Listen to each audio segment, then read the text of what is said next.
Hello everyone. So மெக்சிகோவில் இருக்க மாயன்ஸ்லாம் வாழ்ந்த இடத்துக்கு தான் நான் இன்றைக்கி வந்திருக்கேன். வேலையை முடிச்சுட்டு வெளில வந்து பார்த்தா எங்கள் ஷிப்பு பக்கத்தில் இவ்வளோ ஷிப்ஸ் நின்றுட்டுருக்கு.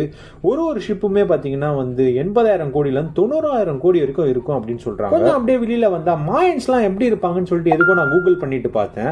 அதே மாதிரி பார்த்தா வெளியில் வந்து ஒரு 3 பேர் வந்து அவங்கள மாதிரியே ட்ரெஸ் பண்ணிக்கிட்டு வந்து எங்கள் கூடலாம் வந்து ஃபோட்டோ எடுத்துக்கோ அப்படின்னு சொல்லி கூப்பிட்டுட்டு இருந்தாங்க. இந்த மாயன்ஸ்லாம் பார்த்தீங்கன்னா ஆக்சுவலி 4000 வருஷத்துக்கு முன்னாடி வந்து ஸ்டார்ட் ஆயிருக்கு. இவங்களோட வாழ்க்கையெல்லாம் வந்து நம்ம ஊரில் வித்த காட்டுற மாதிரி இந்த ஊர்லேயும் வித்த காட்டியிருந்தாங்க இந்த மாயன்ஸ்லாம். சைட்ல பார்த்தா நிறைய ஷாப்பிங்கான கடை, சலூன் கடை, சரக்கு கடை, இந்த மாதிரி எக்கச்சக்க கடைகளும் இருந்தது. நான் வந்து ஒரு ஷாப்பிங் கடைக்குள்ள போனா இந்த மாதிரி ஒன்று இருந்தது. நான் வந்து இதை பார்த்துட்டு ஒரு செஸ் போர்டு அப்படின்னு நினைச்சிட்டேன். ஆனா இது செஸ் போர்டு கிடையாது. இது என்னன்றதை நான் அடுத்த வீடியோல வந்து டீடைல்டா எக்ஸ்பிளைன் பண்ணேன். இந்த சரக்கு கடை வந்து நல்லா பயங்கர டிஃப்ரெண்டா பண்ணிட்டு இருந்தாங்க. ஏன்னு பாத்தீங்கன்னா சரக்கு கடைக்கு போய் சரக்கு வாங்கணும்னா நம்ம வந்து ஸ்விம்மிங் பண்ணிட்டு தான் போயிட்டு வாங்கணும். சரக்கு அடிச்சுக்கிட்டே இந்த பேர்ட்ஸ் எல்லாம் வந்து விளையாடுறதெல்லாம் நம்ம வேடிக்கை பார்த்துன்னு இருக்கலாம். இந்த பேர்ட்ஸ் வந்து என்ன பேர்ட்னு எனக்கு தெரியல. யாருக்கா தெரிஞ்சுன்னா கமெண்ட் பண்ணிருங்க. வெளியில வந்தா 3800 வருஷத்துக்கு முன்னாடி வந்து ஒரு பிரமிட் கட்டினாங்க மாயன்ஸ் அப்படின்னு சொல்லிட்டு எனக்கு காட்டினாங்க. நான் வந்து டாக்ஸி பிடிச்சி வந்து சிட்டிக்கு போறேன். நீங்க வந்து இந்த மாதிரி இன்ட்ரெஸ்டிங்கான வீடியோ பார்க்கணும்னா என் பேஜை போய் செக் பண்ணிட்டு மறக்காம சப்ஸ்கிரைப் பண்ணிருங்க.